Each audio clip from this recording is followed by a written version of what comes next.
Um, let's talk a little bit about Medium, a little bit about your stories, a little bit about the way Medium is going.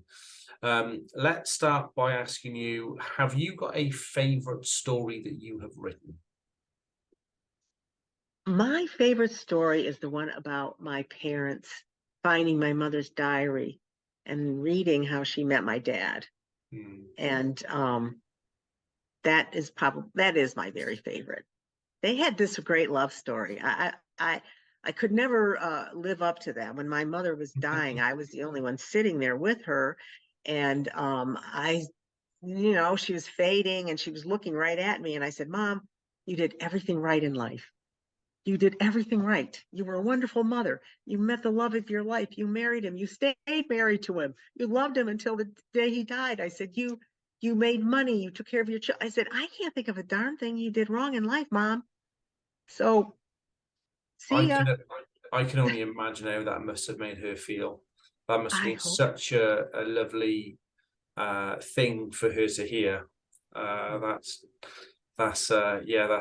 oh, I was fortunate that's quite too. emotional, just listening to that. So Well, I uh, was very fortunate too because yeah, then this was a family issue, but she was in an assisted living facility and then yeah, COVID hit and she was so lonely and she had no cognition like to watch TV or read a book anymore. So she just sat there and just went downhill. And I had retired and I wanted to bring her home. I was living in that house. That was her house.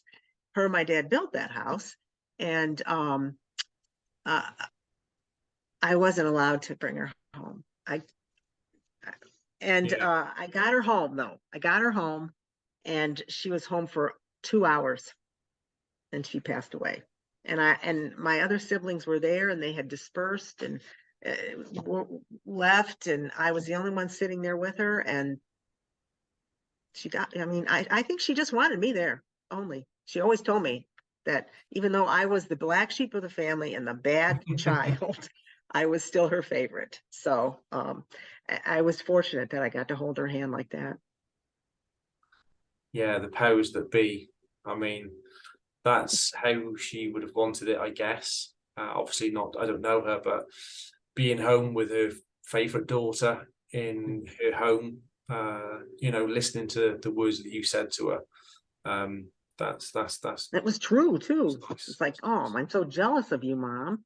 You may be 90 and you're dying, but I'm jealous because I can't hold a candle to how you lived your life. So Yeah. Oh, that's amazing. That's a really nice story.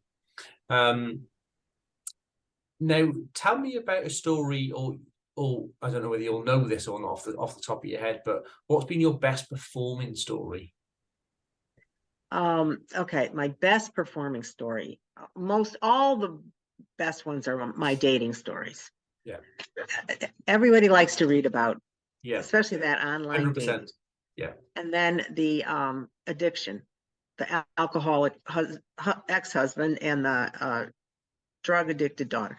A lot of people like that. But my best performing story, I believe, is the one I was just talking about my parents, how they met. mm, mm. But I can't remember because I don't check those stats very much. No, yeah, I mean, yeah, some people do, some people don't. It depends what's important to people who go on Medium. They go on for all different reasons. You stated you went on to read initially, so a lot of people, I think, do that as well. They just go to the platform to read. $5 to read is great. Mm, It's quite a cheap bargain. subscription, really, for what you're doing. So yeah, okay. So clearly or it seems that you're not driven by stats. Why do you like Medium so much? What does Medium give to you? Oh, well, there's a lot of things. I have friends on there. I have a lot of people that I email back and forth with, off of Medium that just today, have given me advice about this or that, or they're like best friends. I wish they lived next door. Then I I love reading. I get so intoxicated with reading. I'll sit up half the night reading, reading everybody's stories. I love that part of it. And I actually kind of am proud to tell people, well, I do write, and I get paid.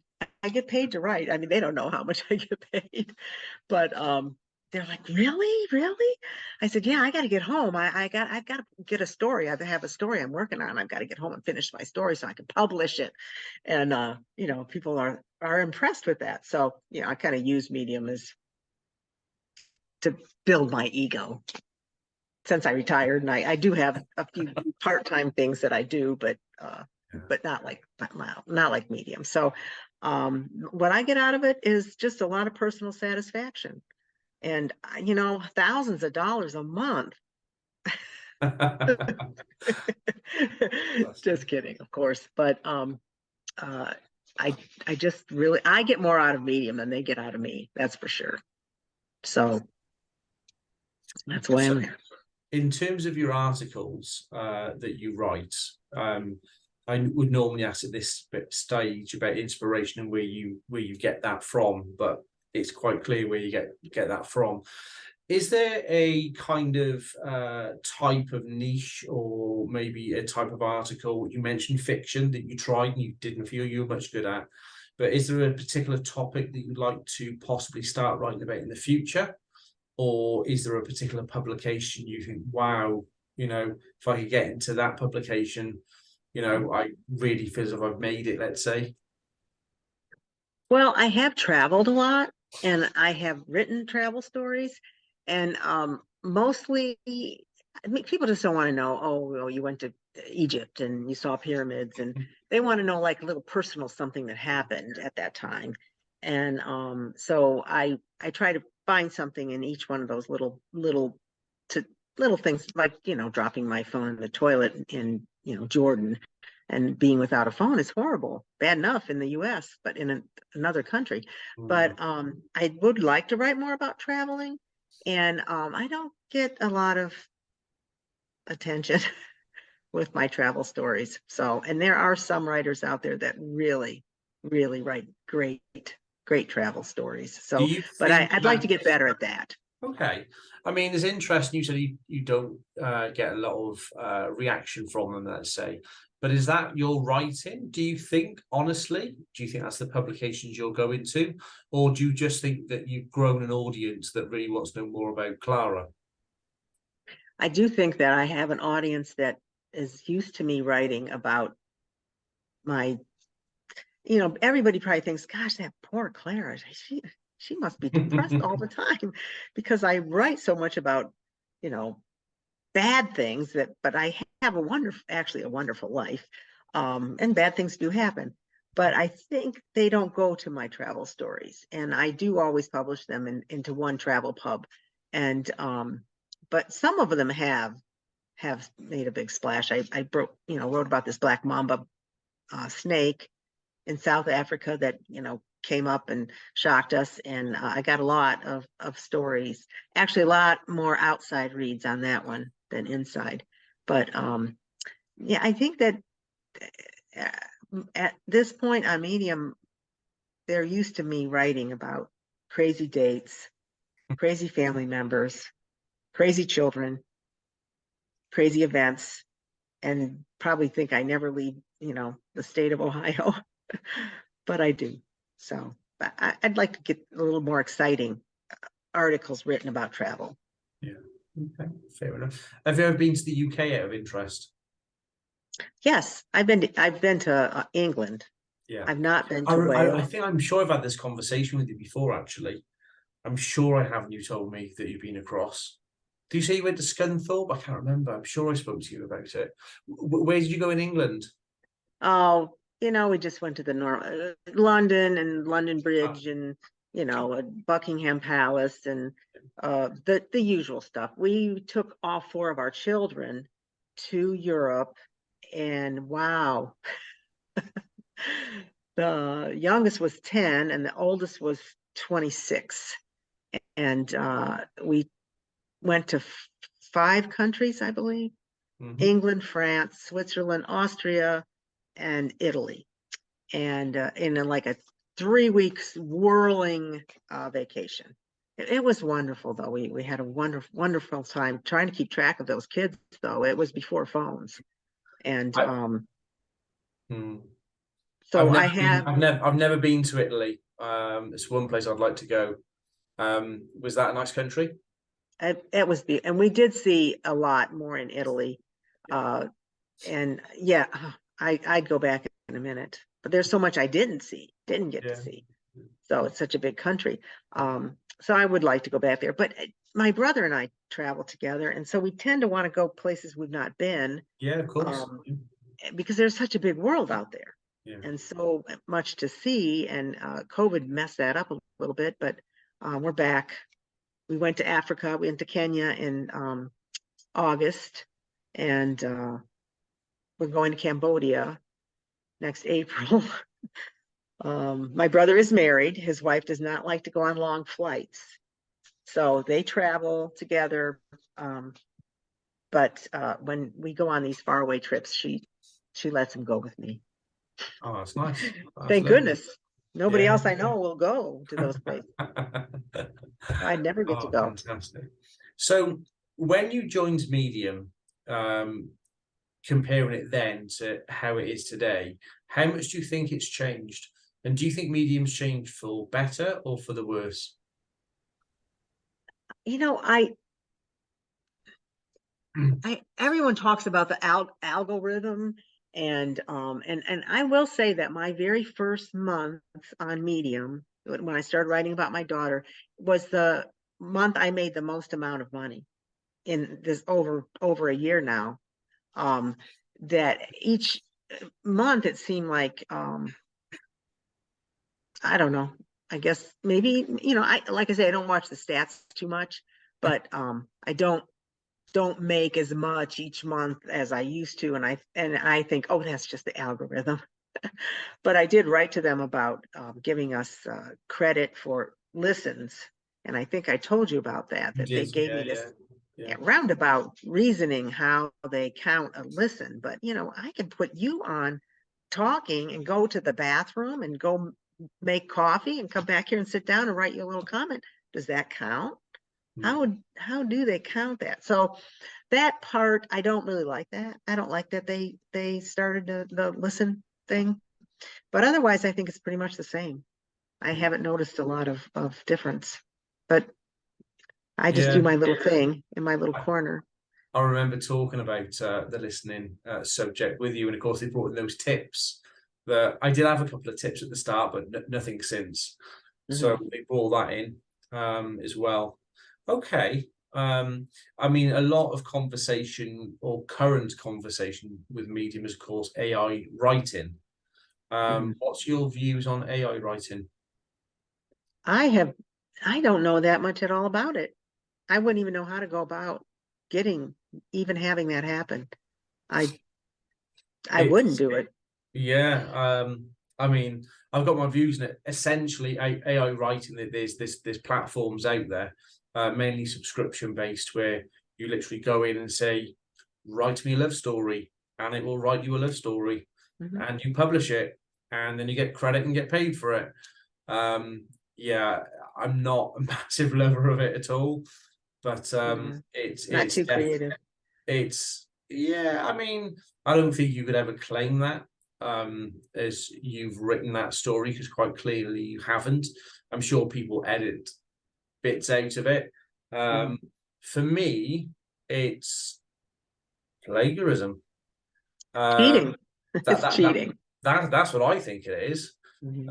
But perhaps I'm just too old-fashioned in my ways. But I just thought that I would get your views on it. Is interesting. I guess that you haven't looked too much into it. I've forced myself to doing it. I've recently started a Substack newsletter, and I wrote about it in there. And I've gone on to a few sites now and played with them a little bit, just to kind of get into the brain, I guess, of somebody who'd want to use an AI facility. There's writers out there who clearly state, I am an AI writer. I do not produce any of my content. Of course, I get a lot of new writers coming to me, so I see it all the time. And in fact, we on the platform, on the publications, we discourage it, and we'll always reject an AI written article. Most of the time, you can pick it up. Mona, who's one of my editors, is extremely good at picking AI articles up, far better than I ever am or ever will be. But I just wondered your thoughts on it, because it's a very popular topic at the moment, and the UK have just had the latest budget for next year, and the UK government are actually directly invested into AI technology, which I was quite surprised about. But I guess it's the future. I probably won't be around when it comes to fruition, but just wondered what your thoughts were on it. So, Well, it doesn't surprise me because to me, on all of Medium, I think of all the writers that I know fairly well, you are like this huge go-getter. You get your hands into everything. So I could see you, checking out the AI. But to me, I just don't get it. Maybe because I'm old. How can that even count? yeah. So AI, I don't know. But if I want to know something, I can always pretty much look up an article of yours, and you write about all kinds of stuff, plus funny stuff and serious stuff. I mean, you really got your like I say, your hands into everything. So Yeah. that's good. That you're young. Ish. Burnout, sometimes burnout. Yeah, I try and put a little bit. I'm very dry as a person. My humor is very, very dry. And sometimes I write things in my articles, and I don't think half of the people actually realize that I'm actually taking the mic sometimes. But yeah, I guess I can just laugh at myself. I amuse myself. So hey ho. How often do you spend on titles then? Do you write a title and that's it, or do you No. I go to co-schedule, and I play around with titles and I try to get the highest points. And sometimes I'm What was the surprised at website called? co-schedule, Co-schedule. Okay. co-schedule. I'm not sure who told me to go there.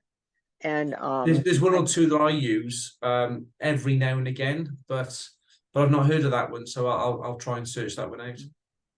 yeah, and I just keep changing the words around, and if I get something over 70, like green is the best, and I think it's 70 and above. And if I get something in the 80s, I think, oh my gosh, this is going to be an amazing article. But it isn't. I mean, it doesn't always pull people in, and I don't pay for it. Now, I bet maybe if I paid, they'd take better care of me, but I don't want to pay, so.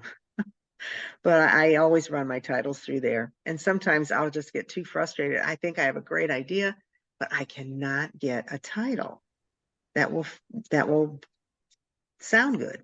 So I just leave it go, leave it in my drafts, and hope someday I'll come up with something better.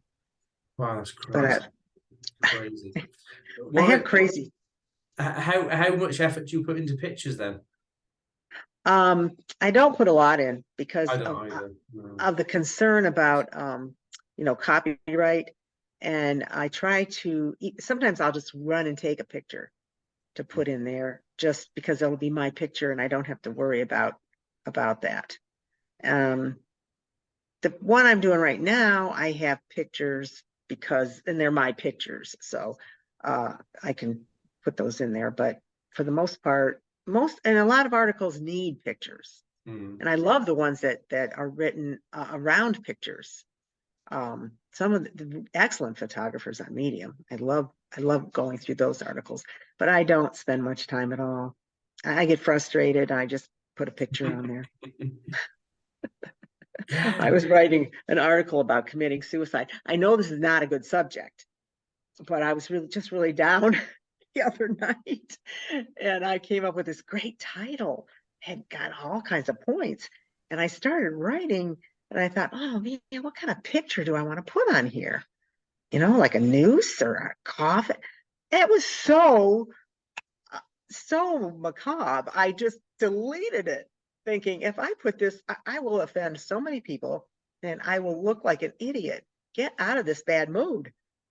Just the It's way the interesting. voice. I wrote an article, probably about a year, maybe even about a year and a half ago, on suicide pods, which I didn't know ever existed. It's something I stumbled across on Google. It was a fairly breaking story at the time, where I can't remember what country. I think it was Sweden. I think off memory, but you can actually go, and obviously you've got to be, mentally assessed and all the rest of it. And you go and you basically go into a pod and you go to sleep, and it's legal in the country, and you commit suicide. It's called suicide pod. So I was gobsmacked by it, absolutely gobsmacked, and I wrote the article, and it will be there somewhere. In fact, if I remember, I'll probably link it in the description below for anyone who may be interested in that, because it was pure research, and I just found it I found it weird, but I understand why sometimes people want that. I won't go too much into it now because I'll get emotional about things happening in my life. But yeah, I just found that a really interesting article. And I just thought of it because, of course, you just mentioned what you mentioned. So do you worry that you might offend people when you write? Yeah, I do Do sometimes. you?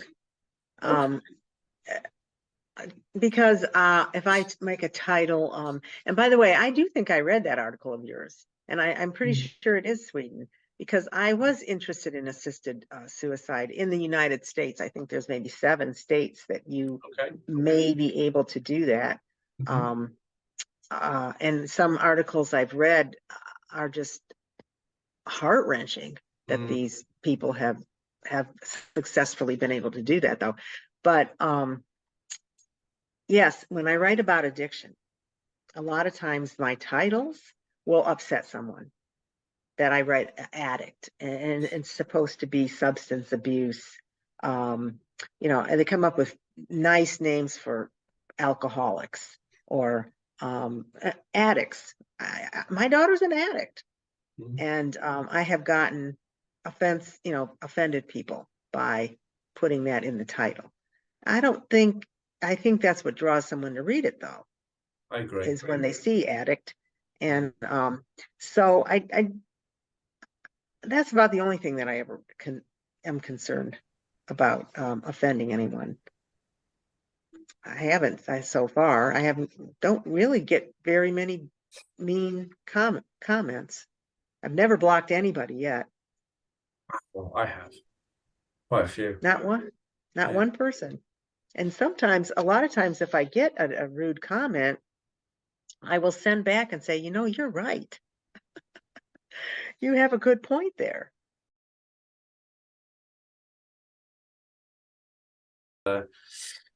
Yeah, it's interesting you said about musicals as well. I was definitely brought up with musicals. It's definitely a love of mine. So yeah, Gone with the Wind, that's a nice one. I was brought up with Calamity Jane and Seven Brides for Seven Brothers, and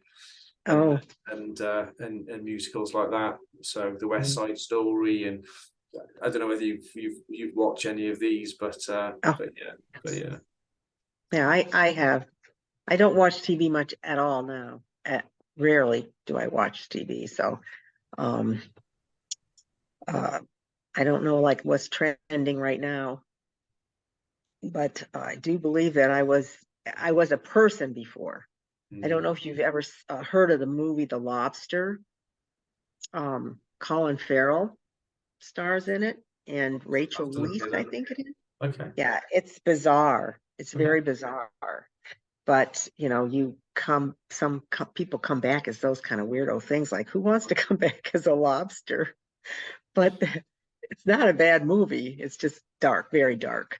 But yeah, I and my brother believes that too. So sometimes, because we travel together, and we're stay in the same room, and we'll talk about it. And what do you want to be? What do you? I said I want to come back, as some nice person, of course, but I just want to love and be loved in my next life, and I don't want to lose it. I don't want to lose that love. Would you want to come back as a man or a woman? A woman. Always a woman. Yeah. I think I know how to be a woman. I don't think I could be a man. It's So, funny. I could take that off on a whole nother agenda, but I won't for now. your life, how you only get a few hours of sleep, because it seems like I can't believe all the stuff that you do. And I have to compliment you, because I would love to be your wife. You write such wonderful stuff about her. And those love poems you wrote. Oh my gosh, I thought I was going to cry, especially the state I'm in right now. Like, I'm just dying to love somebody and be loved. And here's these, but anyway, and then and the way you write about your children, and it's just really very endearing, very endearing. And I'm afraid sometimes I write things that are maybe not as edifying about my. To be honest, the truth behind that is, Laura sometimes reads them and go, "Oh, that was quite nice," but sometimes she just says, "Oh, you're so soppy. Come on, get on with it." So I can be quite. My dad was a hard man, very physically strong, very uncompromising, and I've got that about me. My mum was completely passive and very, very soft, and and I've got that in me as well. But yeah, and as far as my kids are concerned, my oldest son, who's 22, I was never with his mother, but I've only been in his life. And he turned 16, he moved in with me and changed his surname to Ralph.